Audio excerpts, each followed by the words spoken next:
Hey everybody, it's Victoria, or better known to you as Never Give Up 283 to 140. As of this morning, I've officially lost 100 pounds, and as promised, I wanted to make a YouTube video and introduce myself and talk about how I started and the things that I've done to get to this point. So if you guys like the video and you want to know more, I want to make a YouTube channel and talk about specific problems like plateaus and unhealthy habits that you may have, binge eating, unsupportive parents, stuff like that. So if you want, I would love to help. So let me know and send me your requests. But I wanted to actually answer some questions that everyone seems to want to know, like how tall are you? And I get this question every day. And even though it's in my stats, I thought I would tell you here. I am between 5'5" and 5'6". I really don't know because every time I go to the doctor, I get a different answer. And I think it's because I'm a little bit taller than 5'5" and not quite 5'6". So that's how tall I am. I started in May this past year, 2012, at 283 pounds. And today, which is the 9th of February, I am 183. So in 9 months, I've lost 100 pounds. And it's pretty crazy. I kind of reflected back to day one, and I cannot believe how far I've come.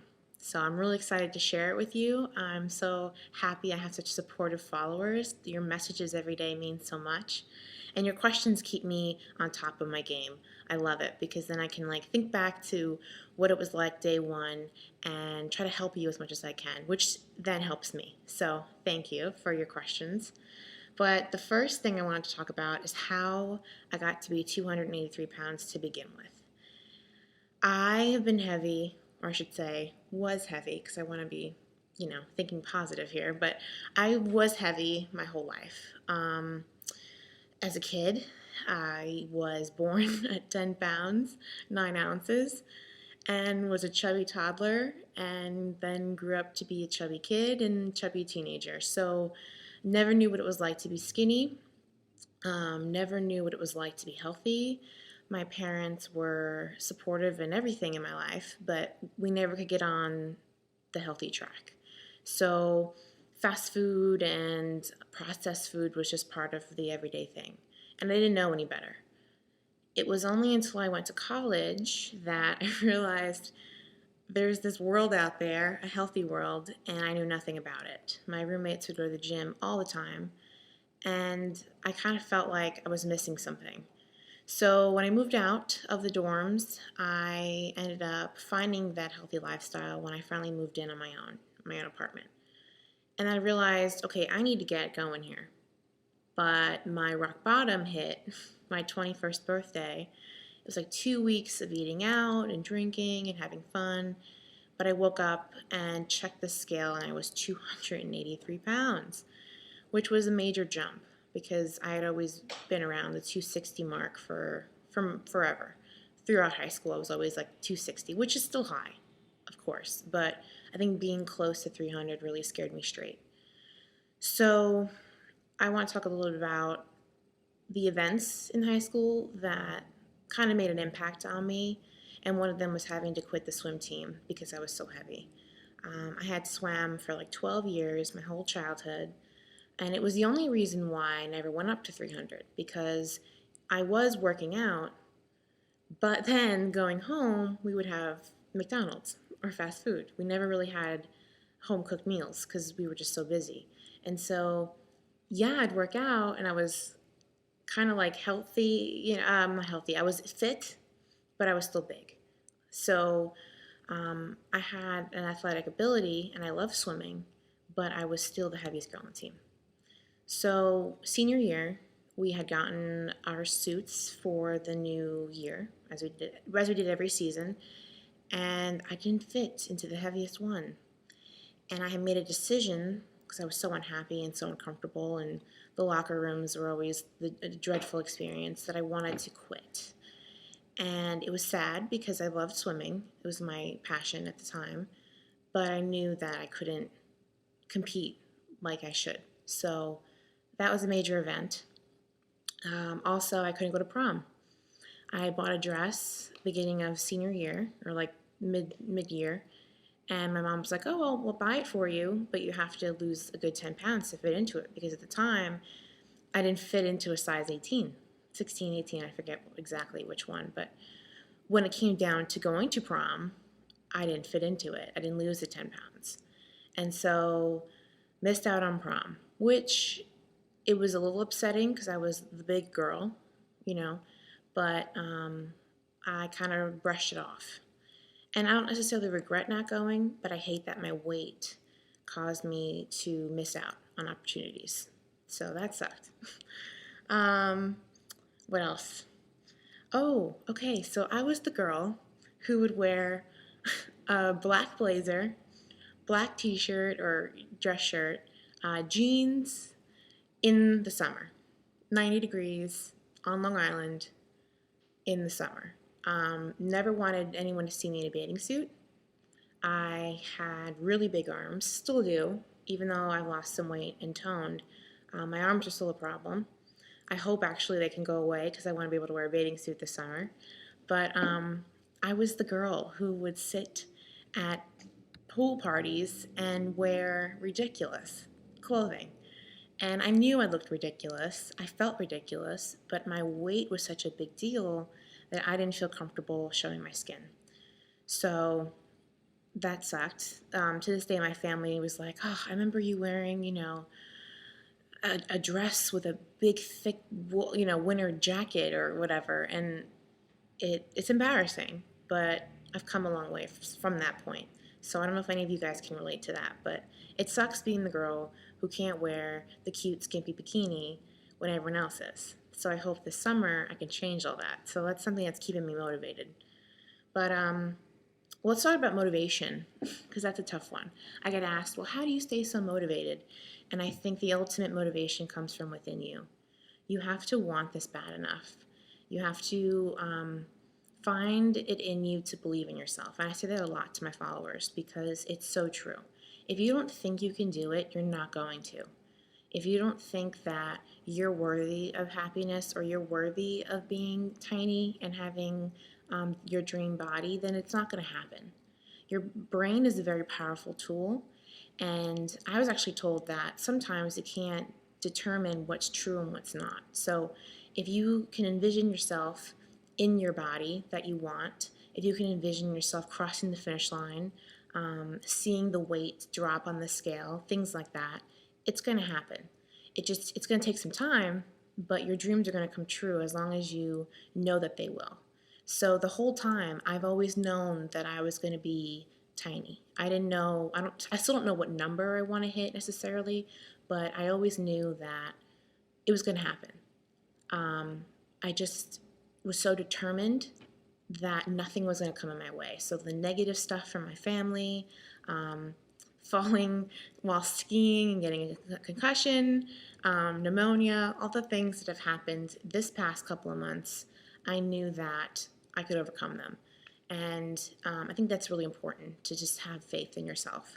Because if you don't believe in you, no one else is going to.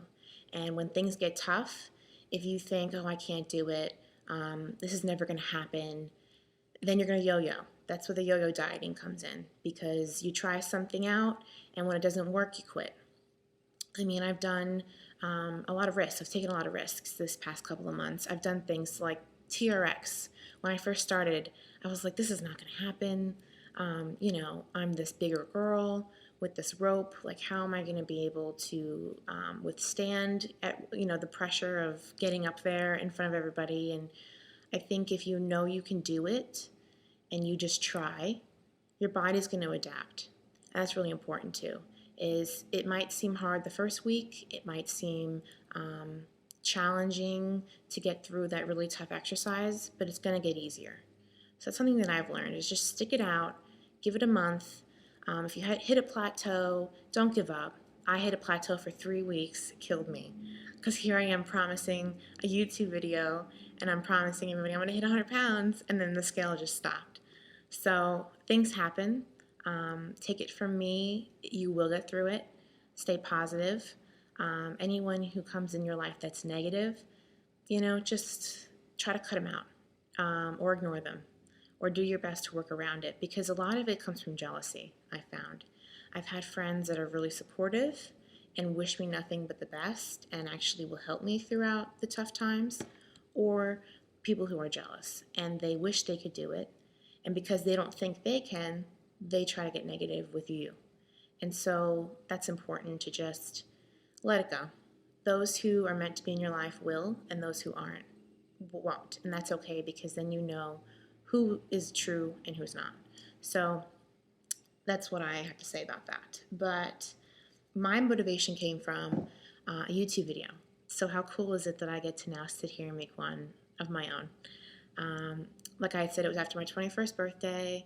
I was laying in my apartment, 283 pounds, and I knew I wanted to do something, but I didn't know what. So I went on line and I was just messing around before I even knew what Tumblr was, on Pinterest, and a video popped up that said, "Women loses 85 pounds on isogenics."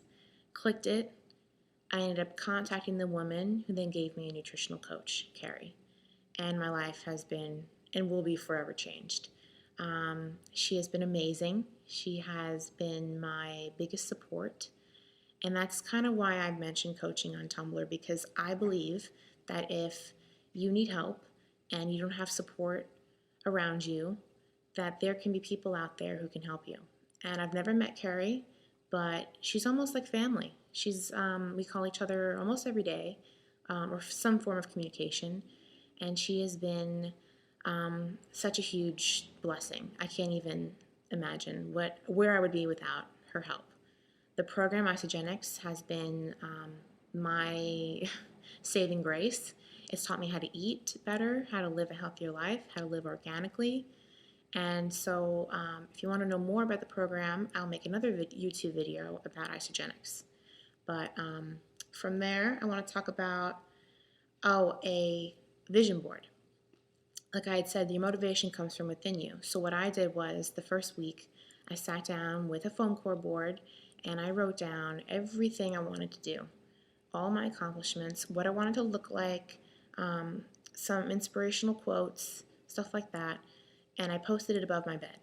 So it was the first thing I saw in the morning and the last thing I saw at night. And I think that's so important, because staying positive and seeing your dreams visually is huge. So that's how I started with the motivation. And then I get questions like, well, how do you continue to stay motivated? And there are things that I do, or watch, I should say, that if I'm having a bad day, I'll try to surround myself with the positive. So Biggest Loser is great, really, really great. I love Jillian Michaels' podcast online. I love websites like Sparks People, Live Strong, Self Magazine, Women's Health Magazine, documentaries like Hungry for Change, Food Inc. Like if I'm having a really bad day and I'm craving something really bad, I get my mind off it. I go for a walk, go to the gym, watch a documentary, kind of just get my mind off whatever food I'm thinking about. And I think that's crucial too. Don't sit around and dwell on it. Don't say I can't have it. Say, well, I could have it, but I don't want it, because I don't want to feel gross. I don't want to wake up and regret, whatever it is, like ice cream, which ice cream's my favorite. So that's always been hard. I never keep anything in the house that would be tempting. That's important too. If you're someone who eats at night, like I used to, don't keep the crap in the house, because you're going to then eat it. So that's really important. Also, research.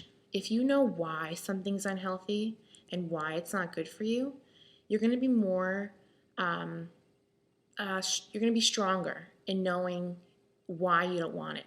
Not just because it doesn't taste good, or because, someone says it's unhealthy, like McDonald's. Someone can say it's unhealthy, but unless you know why it's unhealthy, I think you're going to have a harder time resisting it. For me, doing the amount of research that I have, I don't ever want McDonald's again. Like my post, I'd rather eat dirt, because it's true. It's so disgusting that the thought of eating it and it being in my body is just not attractive to me. And I think it's really important, knowing why you want to live a healthier life. It's not about losing the weight. You can lose 10 pounds by sheer force, but until you can really understand why you want to be healthy for long-term results, I think you're going to be constantly yo-yo dieting. And which brings me to my next point. I hate the word diet because diet is temporary. I have girls that ask me all the time, if I diet for a week and I cut my calories, will I lose 10 pounds or 20 pounds in a month? Well, yeah, but until you learn to live a life with moderation and a healthy, um, I guess, combination of diet and exercise with some treats, because everyone needs to live a little, you're constantly going to be going up and down. And so I would suggest if you need to lose a lot of weight, take it slow. And that might sound strange from someone who lost 100 pounds in 9 months, but the weight came off fast. And I think it came off that fast because once you feed your body correctly, your body will respond the way it's supposed to. We're supposed to be eating clean and healthy. Food Inc. has been huge because it talks about how we are so full of advertising and marketing.